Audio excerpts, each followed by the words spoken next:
So welcome everyone to this Talks at Google event. We're here with Beau Lotto, who's going to be talking about his new book, Deviate. So Beau is he's a world-renowned neuroscientist, entrepreneur, and also a two-time TED Talk speaker. And in this book, Deviate, he's drawing from over two decades of research to reveal startling truths about how we perceive the world and how our brain perceives the world. So without further ado, I'm going to leave it to Beau. Hey, everybody. That's nice. So, thanks for coming. It's such a lovely day outside. It's nice to be, would have been nice to be out there. We should do it out there. So, we're going to talk about perception, right? And actually, everyone here, in some senses, is dealing with perception. And the reason is because perception underpins everything you think, you know, you believe, the clothes you wear, the people you fall in love with, everything begins with perception. So to understand perception is really to understand not just how the brain works, which is what I'm interested in, of course, but what it is to be human. And if you really want to get people to see differently, we have to understand the principles by how we see in the first place, right? So a key question to perception then, which we've all been thinking about, in fact, we've been thinking about for thousands of years, is do we see reality? So how many here at Google think you see the world as it really is? No? There's always one. If you're not seeing the world as it really is, what are you seeing? How did you get here if you're not seeing the world accurately? Sorry? I'm going to tell you. So I think...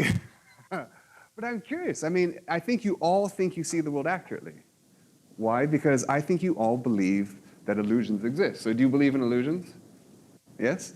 So an illusion, by definition, is to see the world differently from the way it really is. So if you believe in illusions, you think that you actually evolved to see the world accurately. Most of the time, it's just that sometimes you get it wrong. So what we can do is do a quick test to see how good you are at seeing the world accurately. So how many bears do you see? 3? Only 3? Did you see? Oh, you only saw 2? Okay, keep looking around. Look differently. Right? Turn your head, imagine. Can you see 4? 5? 6? Do I hear 6? It's like an auction. You see yeah, there could be pandas. It's a bear. Right? There are 11 bears hiding there. Right? The point is, the more differently you look at something, the more things reveal. But that's actually quite a complex scene. So we could try something much simpler, which is much more natural. So how many can see the predator that's about to jump out at you? And if you haven't seen it yet, you're dead. Right? Especially here. So who thinks they can save the rest of the room? Where do you think it is? Right up there? At the top? Okay, you're dead. Okay, okay, let's just add 10% of the information, because 90% of the information your brain uses to see actually comes from grayscale. So we'll add 10% of the information. And can you find it now? All right, for those who maybe shouldn't be at Google, there it is. Okay, so now if we go back, you can see it was always staring at you. Right, it was always there. And this makes a really important point when it comes to vision, which is only 10% of the information, you can come on in, which is only 10% of the information your brain uses to see actually comes from your eyes. The other 90% comes from other parts of your brain. So your eyes are almost pointless when it comes to vision, right? It's like the keyboard is to a computer. It's how you get the stuff in, but it's very little to what you actually see. Right? So, but again, this is still a fairly complex scene. So let's try something even simpler, right? Which is just lightness. Surely people at Google can see the world accurately in terms of light intensity, right? Even jellyfish can see lightness, and they don't even have a brain, right? So surely you can see the world accurately. And if that's true, then things that are the same should always look the same, and things that are different should always look different. And these two circles are physically the same. And do they look the same? Yeah, right? So thank goodness, at least at this level, you can see the world accurately. But what happens if I don't change those dots? I just change what surrounds them. What happens to your perception? Do they still look the same? No. The one on the left will probably look lighter than the one on the right, yes? And this makes it, so nothing's actually changing on those circles, just your perception of them. And this is the simplest illusion that your brain has, which is called simultaneous brightness contrast, and we really don't know how it works. But what it demonstrates is the most basic level of vision, of perception, which remember, underpins everything it is to be you. Context is everything. Your brain did not actually evolve to do absolutes. It evolved to do relationships. It's not interested unless it's contextual, in contrast. Okay? So much so that as you're looking at me right now, your eyes are actually moving. They're called saccades and microsaccades. And you can stop your eyes from moving by closing one eye, sticking your finger into the tear duct and pushing back, right? You can do it at home with your kids or with friends, right? And you're basically pushing your eyeball back into its socket and your eye stops moving. What happens? Your eyes open and your eyeballs stop moving. What do you think happens? You go blind. Of course you'll go blind if you shove your finger into the back, right? But if by just simply stopping your eye from moving, your brain has nothing interesting to see because it's only interested in change in space and time. So if you stop change, your brain goes blind, okay? So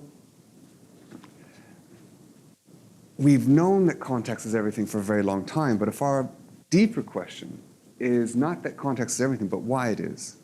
And to understand why context is everything is really to understand what it is to be human, but also to understand how it is we can help people to see differently. So instead of telling you, I'm going to show you, and this is actually at the heart of machine vision, of automatic cars, etc. This is the fundamental problem that visual systems evolved to solve. So hold up your finger and see if you can make your finger the same size as me by lining up your finger with me, right? The right finger, right? Can you make us the same size? Yes? Okay, we're not the same size, right? This is because, right? But as far as your eye is concerned, we are the same. It's because data that falls onto your eyes, into your ears, onto your skin, conflates multiple aspects of the world. In this case, size and distance, right? But the only access we have to the world is the data that your senses detect. But the data that your senses detect is completely meaningless, right? Which makes data itself, so who's working on big data? We're at Google, right? Data is pointless, right? It is literally pointless in of itself because it doesn't tell your brain what to do. It doesn't come with instructions. It conflates multiple aspects of the world. And this is true at the most fundamental level of perception. It could be a loud thing far away or a quiet object up close, or a bright object under dark light or a dark object under bright light, right? These different aspects of the world can give rise to identical pieces of data. But we have no access to that world. So how does your brain deal with the fundamental challenge that it is to survive, which is uncertainty? This is the problem that every single brain, in fact, every single neural net, is adapted to deal with, which is uncertainty, ambiguity. So what's the other piece of information your brain has to see, except for the data in the moment? What else does it have access to? Memory, experience. So the functional structure of your brain is literally a physical manifestation of its past interactions with the world. And not a passive interaction, but a physical interaction. Your brain makes meaning by physically interacting with the sources of the meaningless data. And it makes meaning from it. Okay? That's how your brain then shapes itself. It's not a passive receiving of information, which is why your brain actually evolved to continually redefine normality, right? And you see everything relative to that continually changing normal. So I want to show you how quickly your brain can redefine normality by first noticing that those two desert scenes are basically the same, yes? One is just a flipping of the other, but in terms of color, they're the same. I want you to stare at the dot between the red and the green. Don't look anywhere else.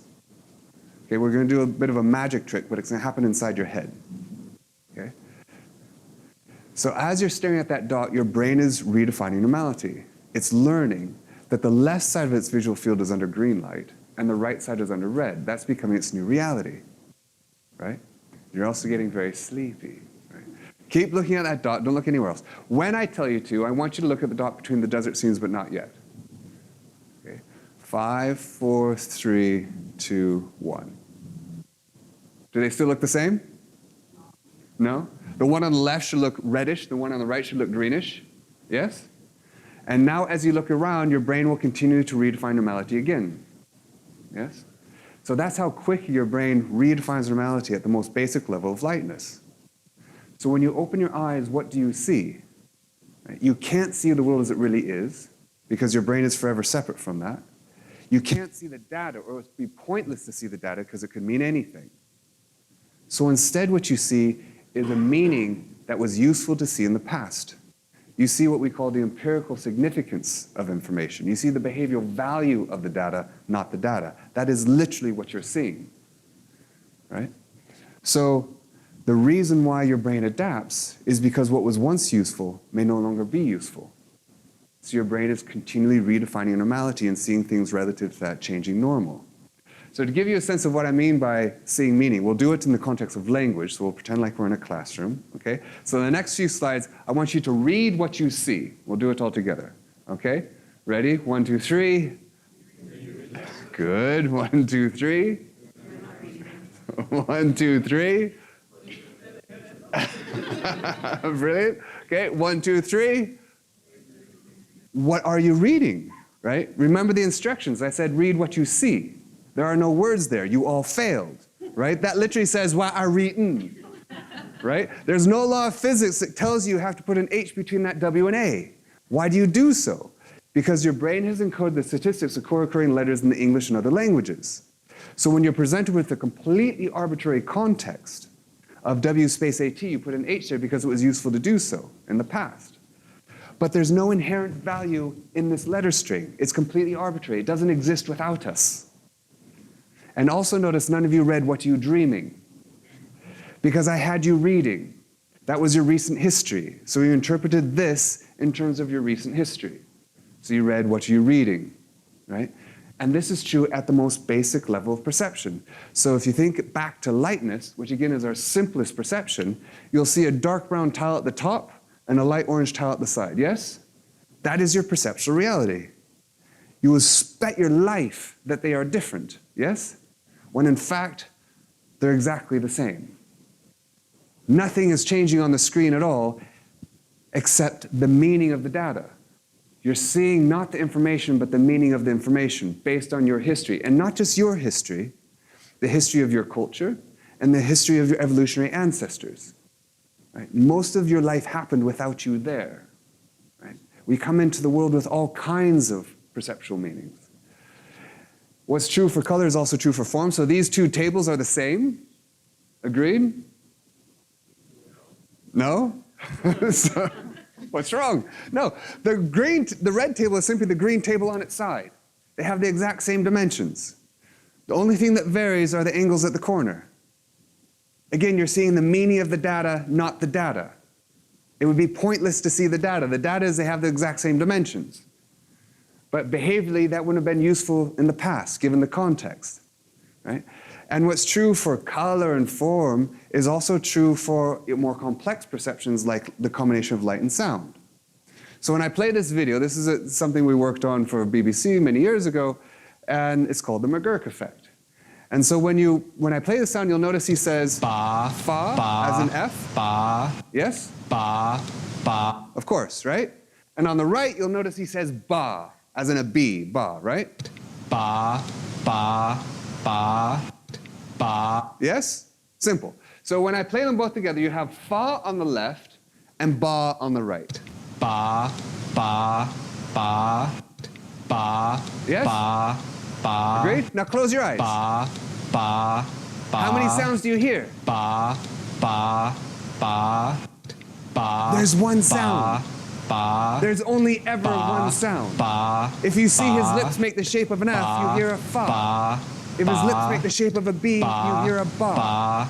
Ba, right? Ba, and notice, the sound's not even coming from the screen, it's coming from the speakers up there. Ba, right? Ba, ba, nothing's changing. You're seeing the meaning of the data based on the context. Right? We could watch this all day. Often do. Right? Which means that life is actually really quite simple. Right? Very fundamental, very basic. At any point in time, your brain is only ever making one choice. Right? One decision at any moment in time, which is, do I go towards something or do I go away from something? Right? And whether you go towards or away, the perceptions that you have, the behaviors you make, are simply a reflex grounded in your history. You have no free will in what you're doing, perceiving right now. It's just like when the doctor hits your patellar tendon and your leg goes out, right?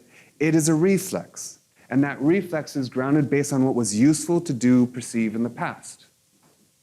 Okay? So whether you go towards or away is determined by your history, your culture history, your evolutionary history. You have very little control in the moment of what you're going to do, right? So what you perceive, the history that you perceive, is not what the thing turned out to be. It's not the data. It's simply what you perceived before. So what you perceive now, what you do now, is what you did before, the history of your past perceptions, okay? So I'm going to show you how powerful this is in the context of sound. I'm going to get you to hear something that originally doesn't even exist, and it's going to be simply because of your history of having perceived it. So first of all, I want you to know there are no words in this, yes? Nothing interesting. Right? Do you hear something? Bob Moana? Let's find out. Let's try this, right? Read along and listen.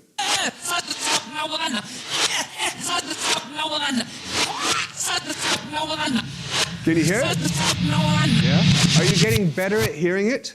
Notice you're getting better at hearing something that doesn't actually exist. You're becoming delusional, right? Which is actually the right? Which is the power and the beautiful thing about the human brain, right? We can imagine. But the point here is that you're perceiving something based on your history of perceiving it. And what is this sound? It's simply this played backwards. Another one bites the dust. Another one bites the Right? dust. Ow! Another one bites. Right? Which means that you're like this little guy in a space of possibility. Your brain can never do big jumps. I can't get from here to the door without passing through the space between. Right? At any moment in time, you're going to make a choice. And your choice is to go to the next most likely possible based on your history of experience. And we could represent this mathematically in terms of a space of possibility, a search space. And you can't just teleport yourself around the space. You can only ever make small steps. And you're going to make small steps determined by the dimensionality, the structure of this space. So you're going to go to the next most likely possible. Right? And what determines the structure of this space are your assumptions. That's what experience gives you. It gives you your assumptions and biases, which means that everything you do is grounded in those assumptions. It's not that sometimes you have an assumption, you always have an assumption. Right? So it's as if your brain is given this data, this completely meaningless, arbitrary data, which is just energy from the world. And it constructs these perceptions and it projects them out into the world. Right? So if a tree falls in the world and no one's there to hear it, does it make a sound? The answer is no. It creates energy, but it doesn't make a sound because the sound is a construct of your brain. In the same way that this screen is not blue, these chairs are not white, right? That is not red, your shirt. It couldn't be closer to you. It's actually literally inside your head projected outward.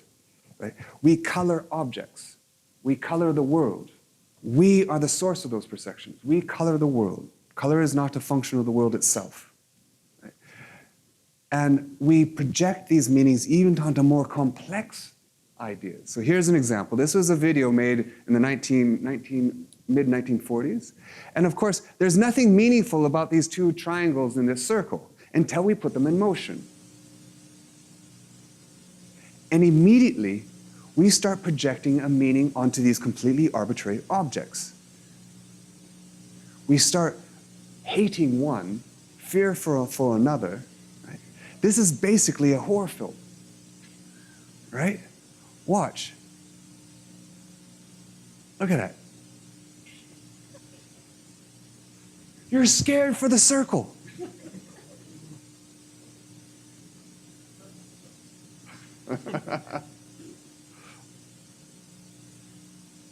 Right? The meanings don't exist on the screen. Pain is a perfect example. There's nothing painful in the world. Pain is a useful perception about the world that exists inside your head, right?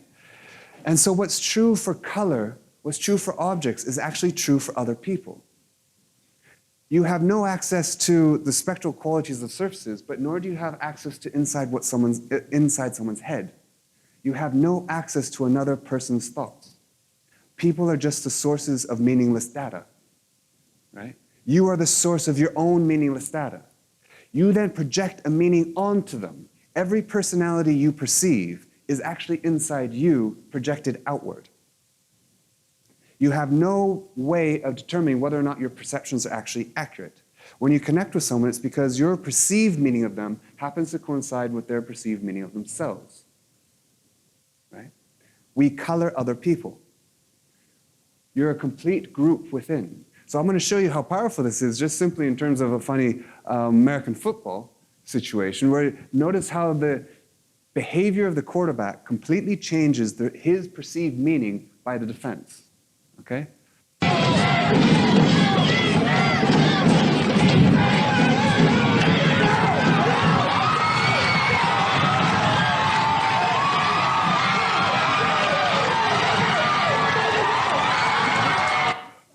You can do that once, right? So when it comes to perception, which underpins everything it is to be human, we are just like this frog. And I don't mean we're metaphorically like this frog. I mean we're literally like this frog. So this is virtual reality for a frog, right? Right? Is getting a stimulus and is generating a behavior that was useful in the past, just like us.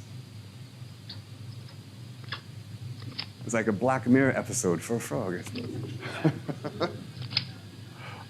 And he's doing quite well. Right? And when things don't go quite our way, we also get a bit annoyed, right? Now, you're probably thinking, I'm not like a frog. I've got free will. Right? They might be frogs. I'm not a frog. I have free will. So we're going to test your free will. We're going to see if I can read everybody's mind in this room, right, all at the same time, by predicting what name you're going to give two completely arbitrary shapes. Right? These are meaningless shapes. They're not circles, diamonds, or squares. They have no name. Agreed? Yes? Okay. I'm going to give you two completely arbitrary sounds. One is Kiki, and the other is Boo-Boo. Right? They also don't mean anything. Now, you independent, free-thinking people, tell me which of these shapes which has no name is Kiki, and which of these shapes is Boo-Boo. Right? How many on the right? Yeah, say Boo-Boo's on the right and Kiki's on the left. Yes? How many want to say the opposite? So I read your minds, right? Why is this happening? Why do you associate them this way? It's the shapes. What is it about the shapes? Shapes of the letters. It could be the shapes of the letters. It actually has to do with the sharpness, right? It has to do with actually your perception of pain. Your brain has an overrepresentation of roundness and sharpness because it was behaviorally useful to do so, right? And Kiki and Boo-Boo are sharp and rounded sounds. So if I give you the word love and hate, how many of you say the one on the right is love and the one on the left is hate? Yes? Depending on the state of your relationship, right? Right? Because if I give you the word hate and I prick your finger, I activate the same part of your brain.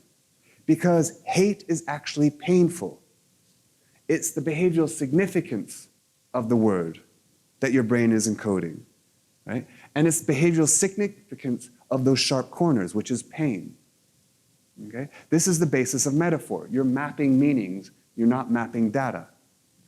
So if this is true, if everything that I see is grounded in my history, and what that history gives me are assumptions, and those assumptions are essential for my survival. Every time I take a step, my brain has all kinds of assumptions that the floor is not going to give way, my legs aren't going to give way. These are essential for our survival.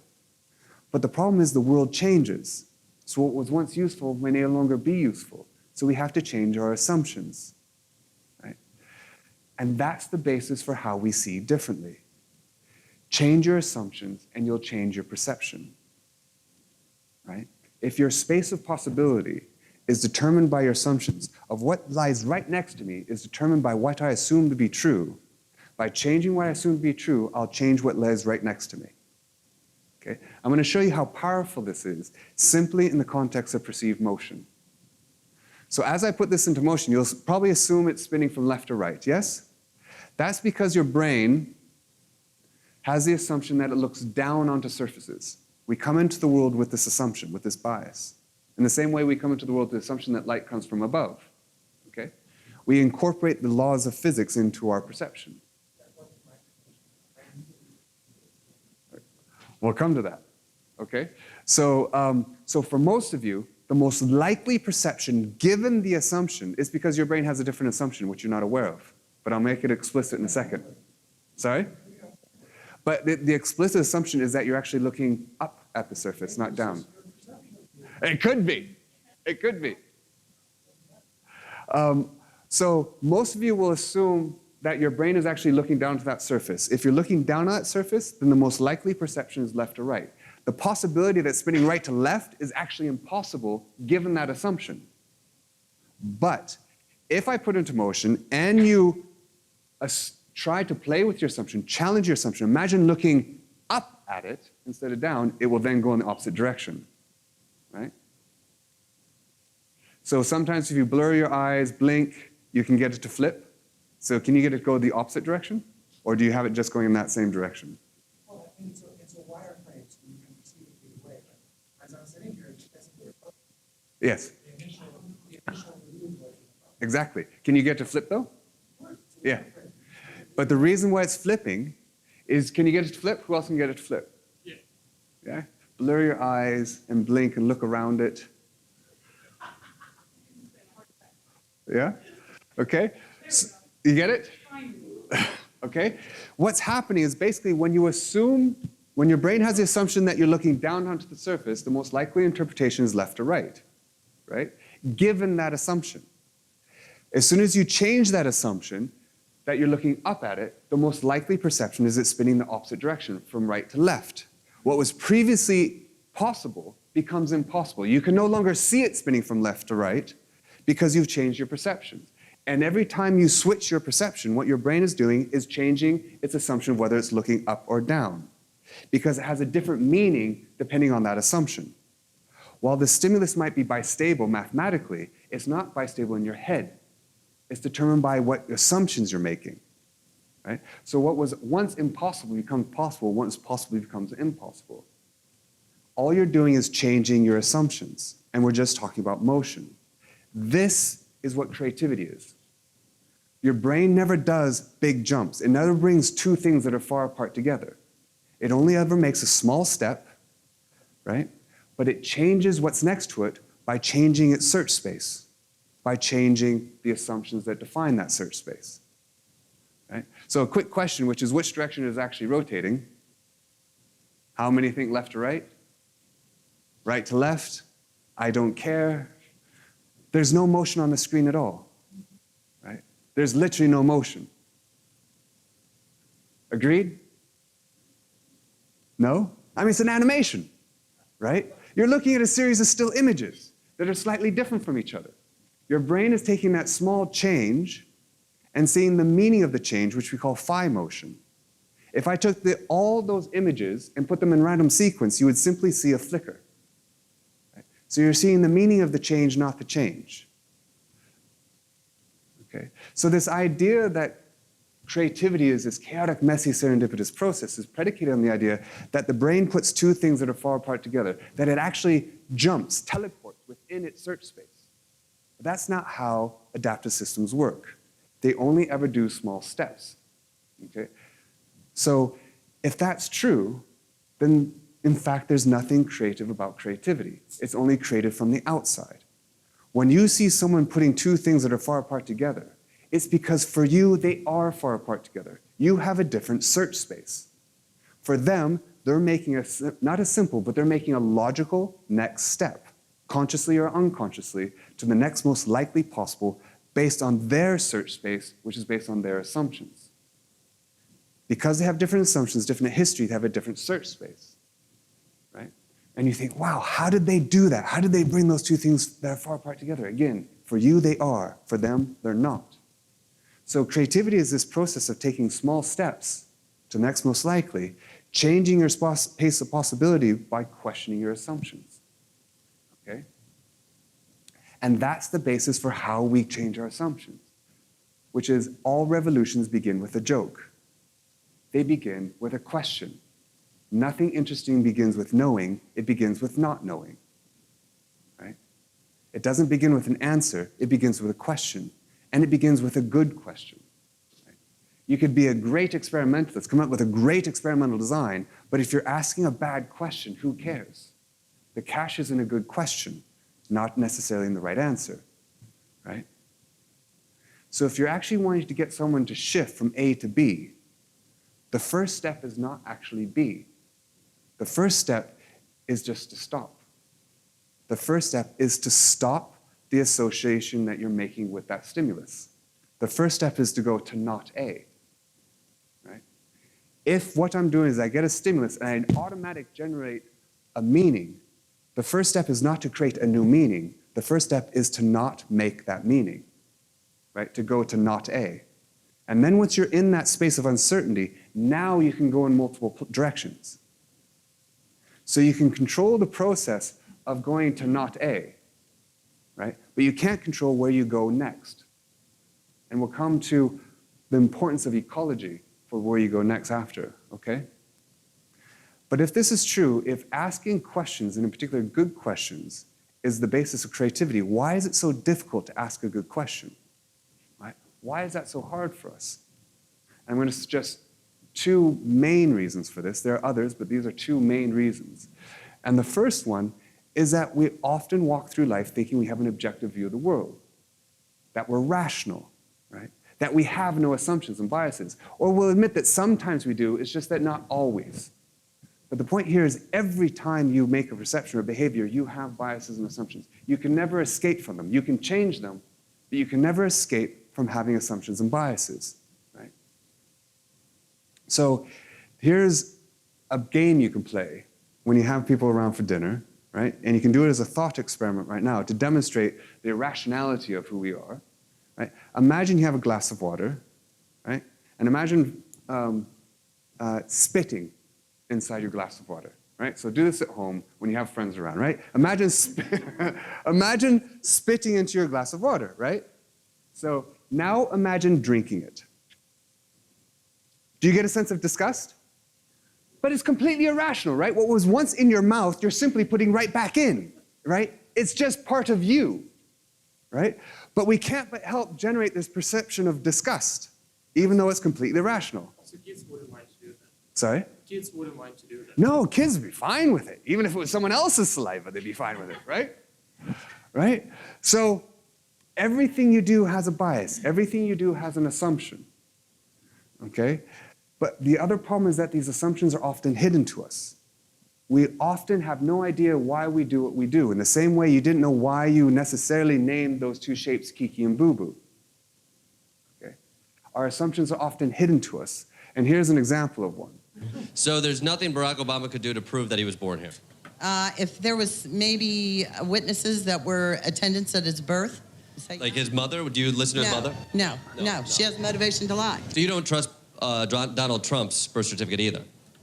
Yeah, because he's been here forever. Well, how do you know? But what's your proof? Well, his parents and... But no, but they're biased. I'm talking about like people who could be in Why the would room. they be biased? Well, like, I'm just using your logic against you. Right? And we laugh, but we're no different, right? Everything we do are assumptions, and we often don't know that we're being guided, our decisions, our choices are being guided by these assumptions that are almost blind to us, right? We're blind to them, right? Hence the power of diversity of groups, right? So diversity of groups have at least two significances. First of all, the best person to reveal your own assumptions to you is rarely you. It's usually someone else in the right kind of environment. So if you give me two groups, one average lower IQ from a more diverse background versus another group which is higher average IQ but from the same background, I want the first group, right? Because in that group, in the right setting, they're more likely to reveal their own assumptions to each other. What's more, the search space of that group is much more complex. Right? It's a higher dimensional search space because they have more diverse assumptions. We know from complex systems theory that the best solutions are more likely to exist in a more complex search space than in a simpler search space. A simpler search space is more adaptable, more evolvable, right? But it's actually less likely to hold the best solution. So I want the first group. I discover what my assumptions are, and I can occupy within a more complex search space in the right environment, which I'll come to in a moment. Right? And the kind of search space and the kind of combination diversity that we tend to work with is expert with naive. And the reason because experts are super efficient, right? But they're terrible at asking a good question. But what's ironic is they can recognize a good question when asked.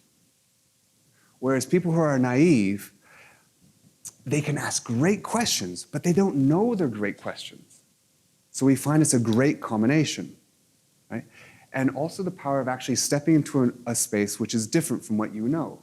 So you can actually shift yourself from expert and naive back and forth. So you can occupy both ways of being at the same time. So both in groups, but also internally, is the combination of expert and naive. And also think about technologies, obviously here. So what defines the best technology? One argument is that it's not what enables us to do what we can already do faster, easier, with less friction. Those are good technologies, they're useful, but not necessarily transformative. What are the ones that are transformative? I'd suggest they make the invisible visible. They enable us to see what we couldn't see before. A microscope, a telescope, MRI, even a book. Being able to travel to a new culture, right? Because not only does that reveal our own assumptions to ourselves, it enables us to expand the complexity of our assumptions, right? To shift from being the center of the universe to then revolving around, orbiting around the sun, completely changed our assumptions of what it was to be human. Right? Those are transformative technologies that enable us to see what we couldn't see previously. Right? Which is why creativity actually begins with humility. It begins with not knowing. So actually, one of my aims in this talk is that you know less at the end than you think you know now, right? Because nothing interesting begins with knowing. It begins with not knowing. So the second one, and the most difficult, is it might be that you now accept that everything you do has a bias and assumption, and that you're going to now try to reveal what they are to yourself or through others, right? But now you have the next step, which is to question them. But we hate not knowing, because to question an assumption, especially the assumptions that define who you are, puts you into uncertainty. And we hate uncertainty. To not be sure that was a predator, it's too late. Your brain evolved to take what is uncertain and to make it certain. So when you go down below in a boat and your eyes are moving in register to the boat and your eyes are saying, oh, we're standing still. But your inner ears are saying, no, no, we're moving. And your brain cannot deal with that conflict, which is one of the reasons why you get seasick. So you go above deck and you watch horizon, so your eyes and inner ears are moving in register. Right? We hate uncertainty because dying is easy. Right? To step into uncertainty is literally to not know throughout evolution was to increase the probability of dying. Your brain evolved to predict. The better it's able to predict, the more likely it is able to survive. Okay? And what's more, the best questions create the most uncertainty.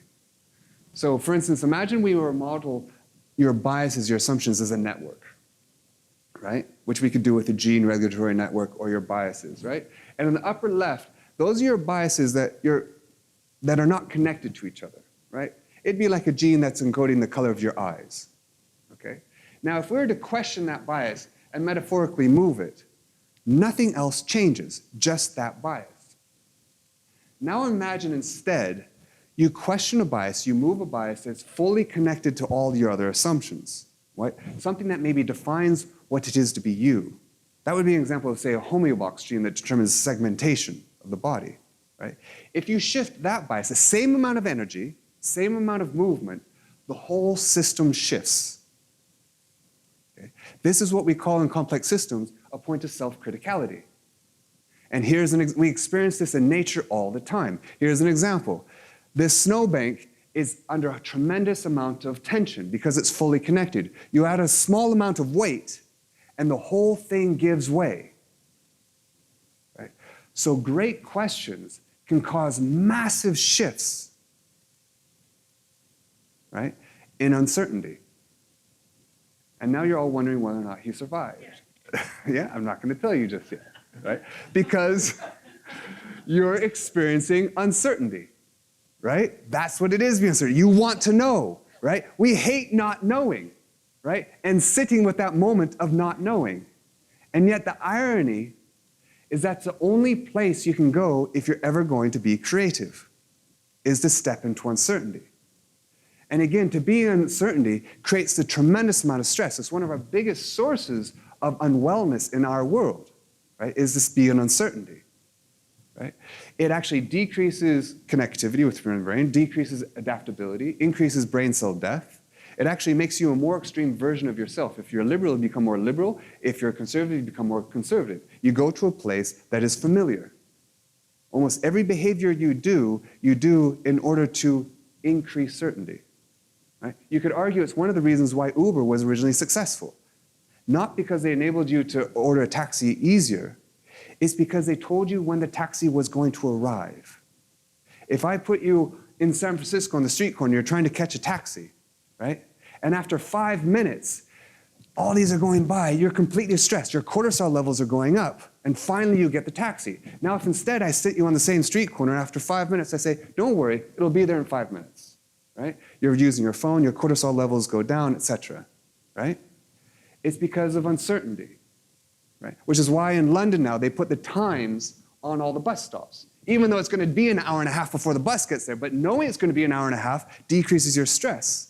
And at Terminal 5 in Heathrow, wonderful classic example. You get off the Heathrow Express, you go into a lift. There's only one place for this lift to go, which is one floor up to departures. So you step in, the door is shut, and now you're trapped, right? Because there's no button to tell you to go to floor 1.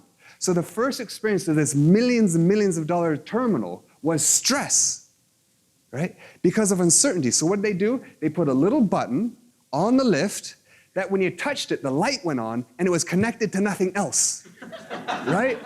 So you walked in the lift, you had this sense that, thank goodness, now it goes. It was always going to go up, right? It was always going to do exactly what it's doing, but you had this sense of certainty now, of familiarity, right? We hate uncertainty. And again, that's the only place we can go if we're going to be creative. So how does the brain deal with uncertainty? Because what's more, that uncertainty and stress reduces your space of possibility. In fact, here's an example of a space of possibility reducing to a single dimension. This happened in Australia. He's going in to rob a bank. This actually happened. He hands the teller a note, right? And now suddenly the bank gets shut down. He's trapped. He's stuck, right? He's locked in. But in fact, he's locked within a completely narrow space of possibility. One dimension. Because he's forgotten that doors pull as well as push. Right? So he was trapped by his search space, not by the door. He was caught 5 minutes later. Right? Wait, so it wasn't actually locked? It wasn't locked. The door was always open, but he was pushing against it. Right? Because his search space went down to a single dimension. And that's what happens when you get stress from uncertainty, right? So how can the brain, but if the only place we can go to be creative is to step into uncertainty, the very place that our brain evolved to avoid, how is it that we can actually go there? What is evolution's solution to uncertainty? Because it's essential in order to adapt that we're able to go there. So evolution gave us a solution. So what's the one thing that you do where you actually love uncertainty? It's not that you tolerate it, you actually seek it. What's the one thing that you do? Play. Play is evolution's solution to uncertainty. It is why play evolved, right? What's more, play is a way of being, okay? It's a way, for those who study play, it's not just running around in a playground. It is literally a serious way of being that our brain evolved to have, okay? And if we add intention to play, we get science. Science is nothing other than play with intention. Right? Empiricism is inherent to the brain. And how do you define science? And how do you define play? So it's not like play. It literally is play. When we created an education program based on this, it resulted in the youngest published scientist in the world, aged 8 to 10 years old, and the youngest ever TED speaker. Right? Because if you add rules to play, you have a game. That's an experiment. But it's rethinking what science is, which is not a methodology. That is the craft of science, but that's not what defines science. Science is this way of being which celebrates uncertainty, right? It encourages diversity. It's actually how we create diversity. The function of science is, in fact, to increase uncertainty, because quality of science is in the question you ask, right? It's open to possibility. It's inherently cooperative, and it's intrinsically motivating. What does it mean to be intrinsically motivated? Almost everything you do for a reward that's different from what you do. What is the reward for skiing? It's skiing. The reward for play is play itself. It's intrinsically motivating. And that's true for anything that is in the process of discovery.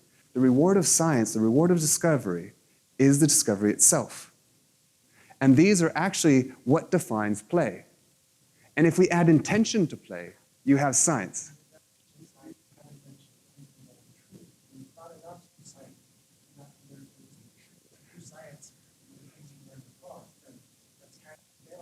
That's true. So I'm not talking about the output of science, but I wouldn't say science is about truth. Science is about utility. Evolution is not about truth.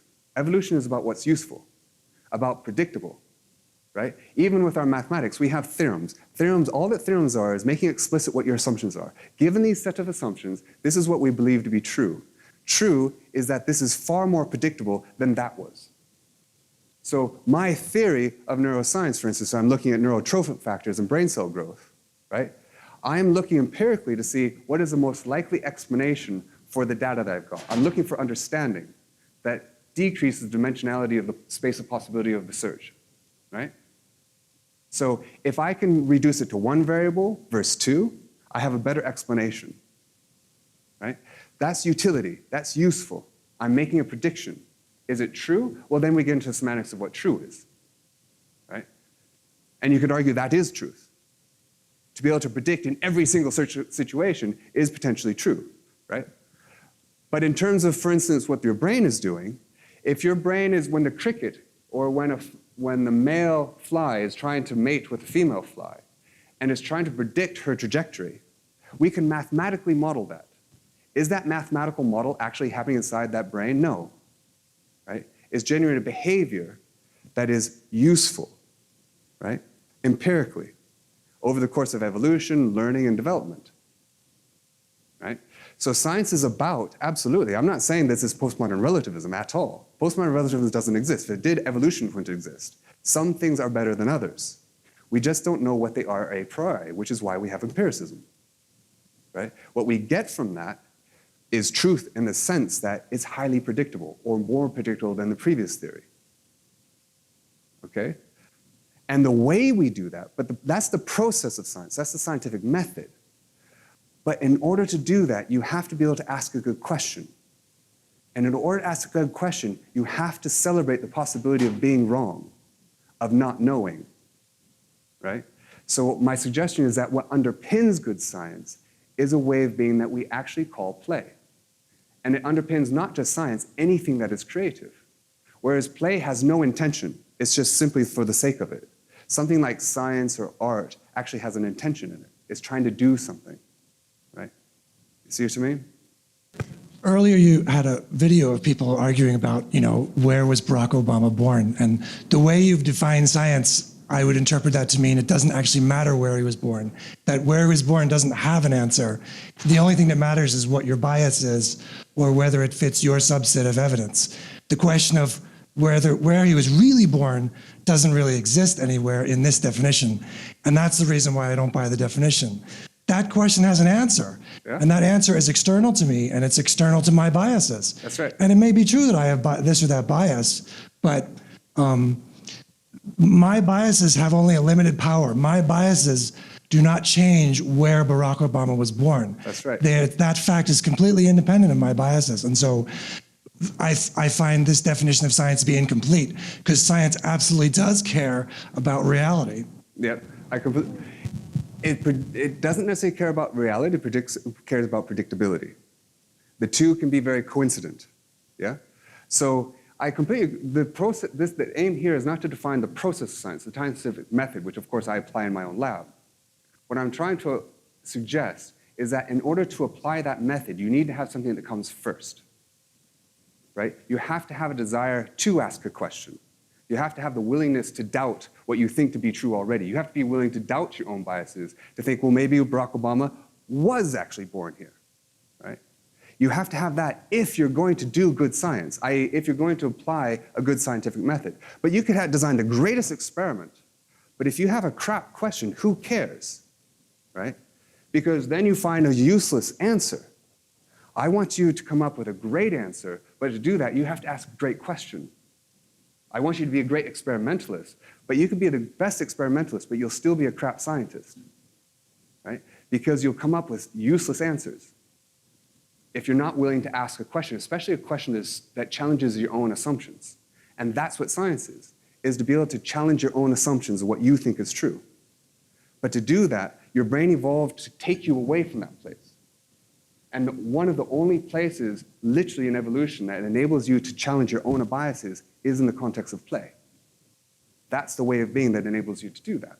And then you apply the scientific method, right, of empiricism, right? One control, one variable, etc. But having one control is like defining an artist's painting based on the brush strokes or the pigment chemistry. Right? The mechanism of painting is not what defines whether or not it was a good piece of art, is the view. This is incomplete in the sense that you then apply a scientific method on top of it, absolutely. And the intention of science is different from the intention of art. But the initiation, the desire to go forward is the same, is the argument. And what's more, the most successful systems in nature are also the ones that play into adulthood, right? So the point is you have to adopt this way of being, right, if you're going to ever explore the world. Otherwise, you'll be stuck in your own biases and your own assumptions, and you'll continue to live with the idea that Barack Obama was born in Africa and not in the States, right? So the third point is that in order to be able to ask these questions, to be in a lab, for instance, where questions are a good thing, right, you need an ecology. It's not good enough just to be on your own necessarily. You need an environment where asking questions, being playful is actually a positive thing, right? Hence the power of the host, the leader. And if you ask people what defines good leadership, you get all kinds of answers, right? But there are only three that are associated with the success of any one company, which is lead by example, admit mistakes, and see qualities in others. Right? These are the three that define the success of any one company. And the reason is because they actually create an environment of play. The first one, lead by example, is space that is secure. You can't ask questions and play outside a space that is trusted. This is very well known. Right? The second is admit mistakes. That is space that celebrates uncertainty. That mistakes are okay, questions are okay, not answers. Right? Not to say that answers are not important, but you have to have a good question first. And the third is see qualities in others. That's the space that celebrates diversity. Right? Again, three of the parameters are essential for a quality of play. Okay? So we'll finish with two examples of leadership. Right? Here's one. Oh, sweetie. Somebody's got you.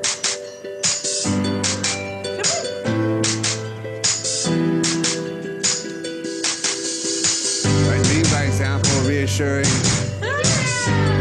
Yay! You're almost down. Come on. Good girl. Yeah. Here's the other. Right? Notice, looks up for reassurance.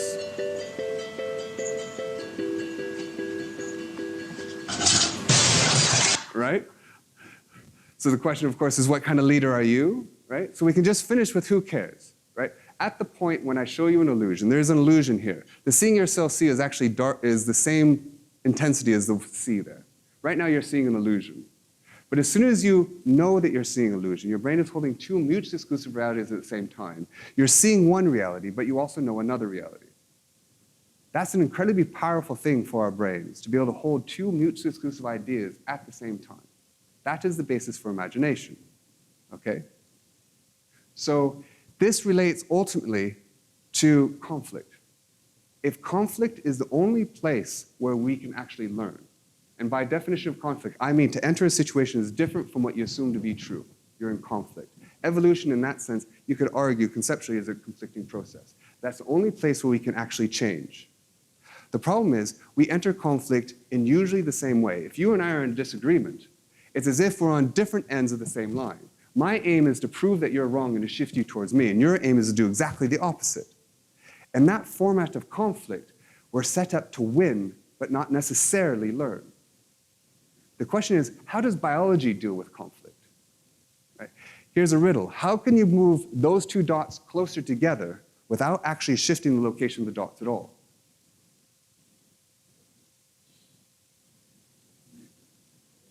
Enlarge the circle.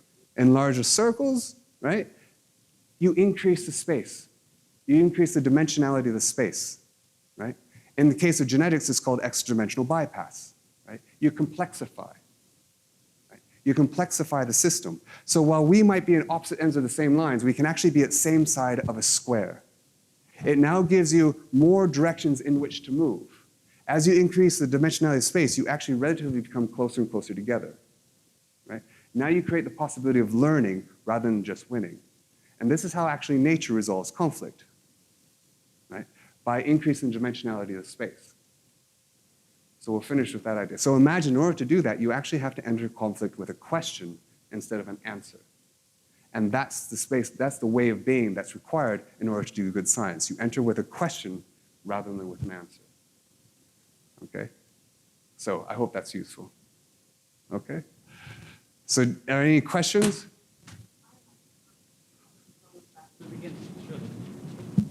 Okay, this feels weird talking on this.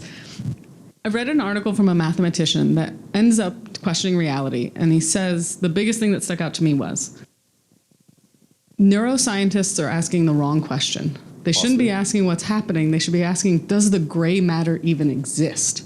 If we're always constantly perceiving things incorrectly or shared perception is kind of off, does the brain exist? Does this chair even exist in this reality, or are we sharing that? And I'd like to hear from a neuroscientist to tell me a little bit about it. Yeah, so the world exists. The physical world exists, right? What we perceive of that world is not the same thing as the world itself. I'll give you a very simple example to demonstrate that this has to be true, right? Take light. Light is a linear spectrum from actually it's electromagnetic radiation, which is a huge spectrum. We are sensitive to a very small window, which by definition we call light. Light is the part of the region that we're sensitive to. 400 nanometers. It's a linear spectrum, right? We perceive that as a circle. We perceive the short wavelengths to be blue and the long wavelengths to be red, okay? Which means that perceptually, they appear more similar to each other than they do to green, which is in the middle. Even though they're physically closer to green, they're perceptually more similar to each other. It's a bit like 1 kilo feeling a lot like 1,000 kilos, but very different from 500 kilos. So even there, in our perception of color, we don't do an isomorphic representation of light itself. Light, our perception of light is also color. It has 4 categories, red, green, blue, and yellow, right? Spectra are uniformly and continuously changing. There's nothing categorical about light. And yet it was perceptually useful to see light in terms of 4 categories, possibly because of the 4 color map problem, cartography, where you need 4 colors, a minimum of 4 colors to color any map in order to make sure 2 surfaces don't actually have the same color, 2 adjoining surfaces have the same color. So it could be useful that's why we see 4 categories of color.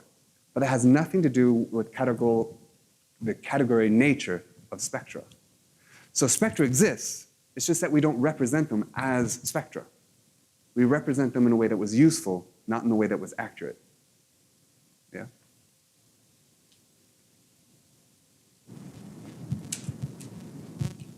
I was just wondering whether it has to do with genetics, about how people stress out about uncertainty. So I don't get nauseous on the boats, and some people do. The question is, does it imply that I'm more tolerant to uncertainty and hence better at doing open questions and doing science than those other people? Yeah. So it's a very good question. I think it is true that some people actually have more tolerance for uncertainty than others. And it's also a really interesting question why they might be so. Now, it could be genetic, but also if you think about parenting, so I have 3 kids. My role in some sense is to create the certainty that enables them to step into uncertainty. Because you can't step into uncertainness unless you're stepping from someplace. Right? You can't play outside a space that's trusted. So people who often can tolerate uncertainty, it's because they have something very certain that counterbalances it. Okay? And so a lot of education, a lot of parenting, is about trying to create that certainty. Right? It could be through love, for instance, that enables a child, in this case, to feel very wanted, that enables them to now step into and be courageous and explore. But often kids that don't have that find it very difficult to be in uncertainty because so much of their life is uncertain. They're actually looking for certainty, not uncertainty. So I don't know if it's genetic. There seems to possibly be a genetic component, but there definitely is a difference in people, right? But the idea here is that we can actually help people, other people step into uncertainty by helping to create an ecology that enables them to do so. Let's get a round of applause for Beau. Thanks for coming in.